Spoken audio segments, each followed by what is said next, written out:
नमस्कार, आप देख रहे हैं दैनिक न्यूज बिहार और मैं मुन्ना गौड़। अभी मैं मौजूद हूं पश्चिमी चंपारण जिले के बगहा नगर परिषद के नारायणपुर घाट में, जो कि नारायणी के तट पे। और यहां पे आपको हम बता दें कि श्री राम नवकुंडलीय महायज्ञ हो रहा है। और यहां पे श्री श्री 108 श्री ब्रह्मलीन खाकी बाबा, जो कि ब्रिटिश काल के संत थे, और यहाँ उनका एक आश्रम है। और यहाँ पे इतना बड़े पैमाने पर जो यज्ञ हो रहा है, यहाँ पे कथा वाचन करने के लिए श्री रघुनंद दास जी महाराज, जो कि हरिद्वार से आए हुए हैं। और आपको बता दें कि 28/3/2024 गुरुवार से हनुमान जी की आरती के साथ ये यज्ञ शुरू हुआ और आपको ये लगातार चलेगा। और 8/4/2024 सोमवार को सामूहिक विशाल भंडारा के बाद ये यज्ञ खत्म होगा। आपको बता दें कि कई प्रदेशों से यहाँ साधु संत आए हुए हैं और बड़े पैमाने पे प्रतिदिन भंडारा किया जा रहा है। आपको हमारी तस्वीरों में दिखाई दे रहा होगा कि एक बड़ा सा, जो कि विशालकाय यहाँ पे यज्ञशाला बना हुआ है। और यहाँ पे तमाम, आपको बता दें कि 33 करोड़, जैसे कि यहाँ के जो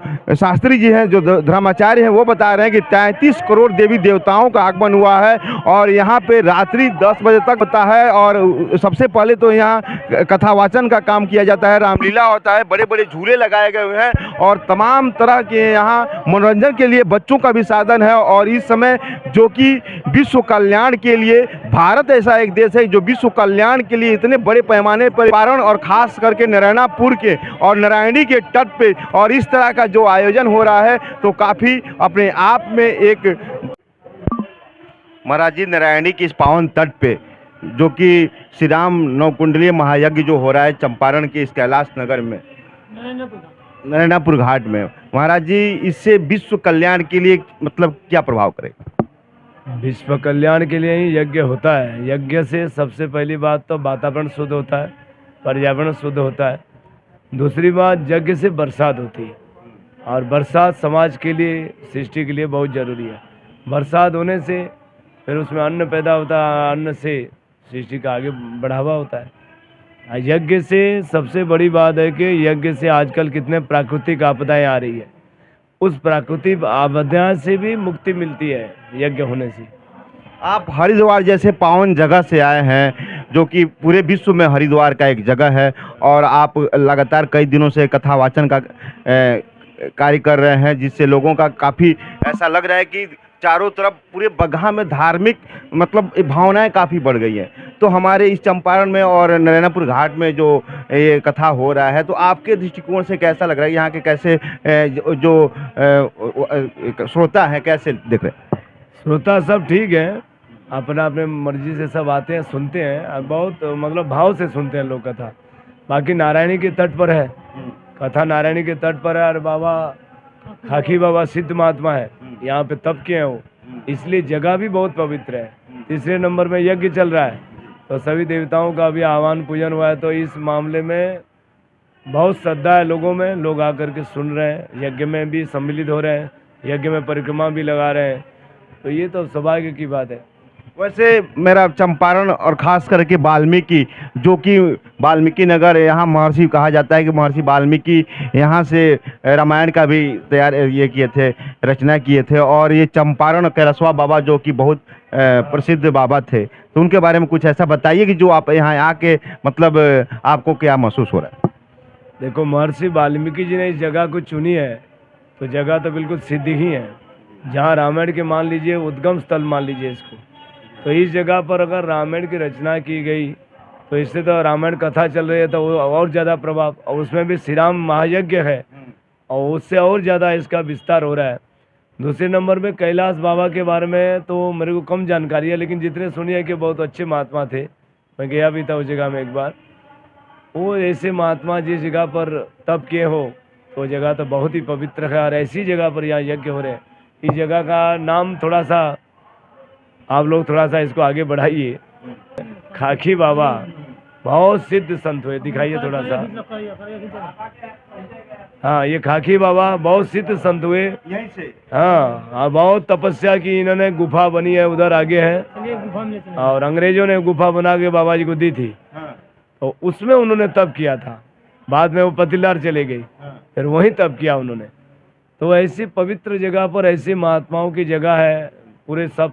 महंत जी हैं, दामोदर दास महाराज जी हैं, हम उनसे भी बात करेंगे, उनसे भी जानेंगे कि इतने बड़े पैमाने पे जो यज्ञ हो रहा है कैसे आपने तैयारी की। बाबा क्या नाम है आपका? मेरा नाम है दामोदर दास। इतना सफल महायज्ञ हो रहा है, बहुत अच्छा श्री राम नवकुंडली महायज्ञ हो रहा है, इतना सफल आयोजन हो रहा है, बाबा क्या कहना चाहिए? इसमें देखिए श्री राम नवकुंडी महायज्ञ है और विश्व कल्याण के लिए यज्ञ किया जाता है। तो अभी तक तो यज्ञ बहुत बढ़िया से चल रहा है। हाँ, और सब लोग भगत लगे हैं। कितने दिनों तक चलेगा ये यज्ञ? अब ये 7 अप्रैल तक चलेगा।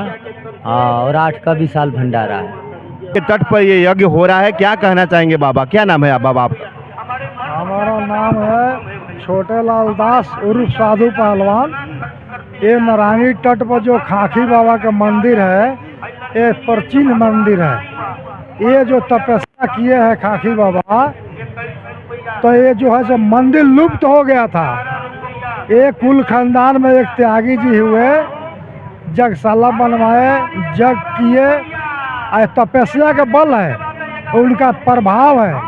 तपस्या किए हैं तो ये कह लीजिए देखिए जैसे शहर में इसको पूरा बम बन के कल भड़क गया, पूरा जनता उछल गए। तपस्या का बल है। ये बहुत हजारों लोग प्रतिदिन महायज्ञ में आ रहे हैं और उसके बाद जो कार्यक्रम हो रहा है लगातार यहाँ पे, जैसे कथा वाचन का कार्य होता है, हरिद्वार से महंत जी आए हैं, वो कथा वाचन कर रहे हैं, रामलीला जैसा कार्यक्रम हो रहा है, तो लोग आ रहे हैं। तो क्या कहेंगे, ये जो भीड़ बढ़ रहा है तो धर्म में लोगों का आस्था बढ़ रहा है, तो क्या कहेंगे? क्या कहेंगे, आस्था बढ़ रहा है। ऐसा भाव बनाए रखे, ऐसा जनता करेंगे, सेवा करेंगे साधु संत के, तो विश्व के कल्याण के लिए जग होता है। जग महात्मा करते हैं विश्व के कल्याण। आपके पास बाबा एक गदा भी दिख रहा है, थोड़ा गदा उठाइए। दादा जो है सो हमारा जो हम पहलवान है, हमारा छोटे लाल साधु पहलवान नाम है, छोटे लाल दास उर्फ साधु पहलवान।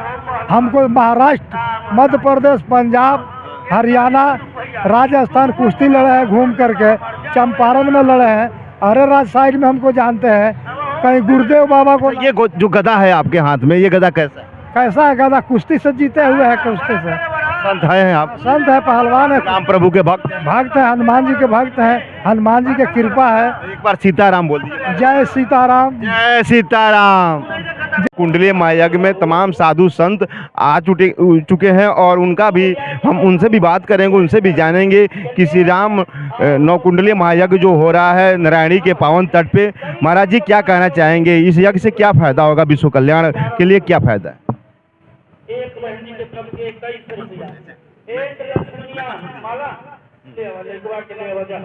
हम तो आज सेवरई आश्रम से आए हैं।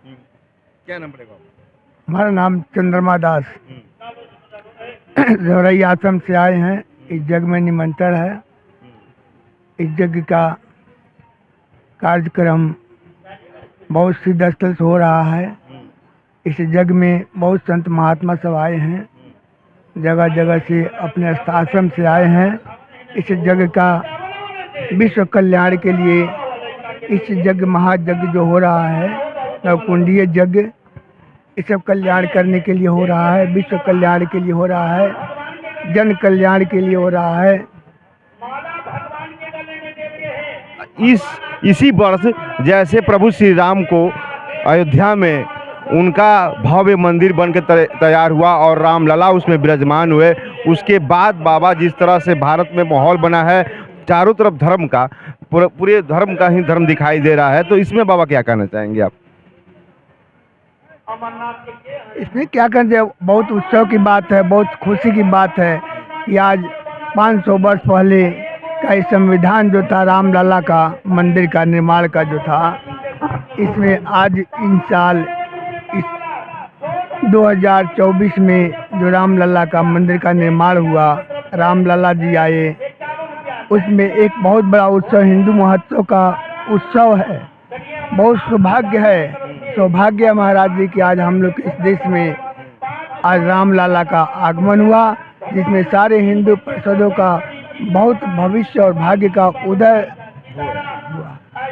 हमारे साथ एक संत मौजूद हैं, हम संत ही कहेंगे क्योंकि देखिए उनका उम्र बहुत कम है, तो हम इनसे भी बात करेंगे, इनसे भी जानना चाहेंगे।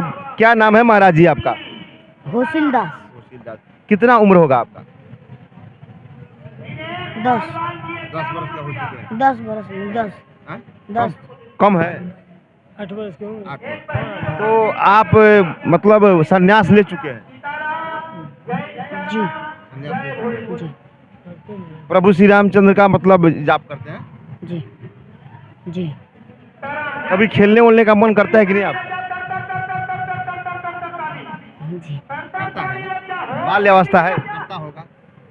जैसे कि आप तस्वीरों हमारे देख रहे होंगे कि महात्मा जी के साथ एक नन्हे से साधु, हम इसलिए कहेंगे कि अभी इनका उम्र बहुत कम है और यहाँ पे भंडारा भी चल रहा है। जैसे लोग जहाँ जहाँ से साधु संतों लोगों का आगमन हो रहा है और यहाँ पे भंडारे का आयोजन किया गया है। साधु संत जो हैं अपने अपने हाथ से ही भोजन का निर्माण करते हैं, भोजन ग्रहण करते हैं। आपको हमारी तस्वीरों में दिखाई दे रहा होगा कैसे महात्माओं का भोजन पक रहा है और तमाम साधु संत लोग यहाँ पे आपको हमारी तस्वीरों में दिखाई दे रहा होगा।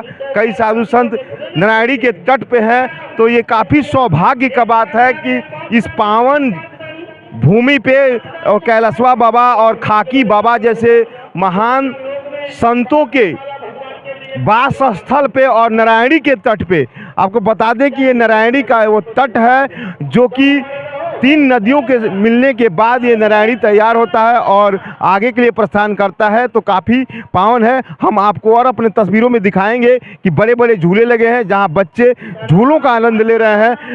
आपको और दिखाएंगे तस्वीरों में अपने कि जहां रामलीला हो रहा है वहां भी रामलीला देखने के लिए भी बगहा में अपने आप में एक बहुत बड़ा ये आयोजन किया गया है। और जहाँ की रामलीला कथा वाचन का काम किया जा रहा है वहाँ भी लोग आ रहे हैं। शाम 6 बजे से लेकर लगभग 9 बजे तक वहाँ कथा वाचन का काम होता है। तो आपको हम लिए चलते हैं मेले के अंदर जहाँ से बच्चे अपने मनोरंजन के लिए भी साधन ढूंढ चुके हैं।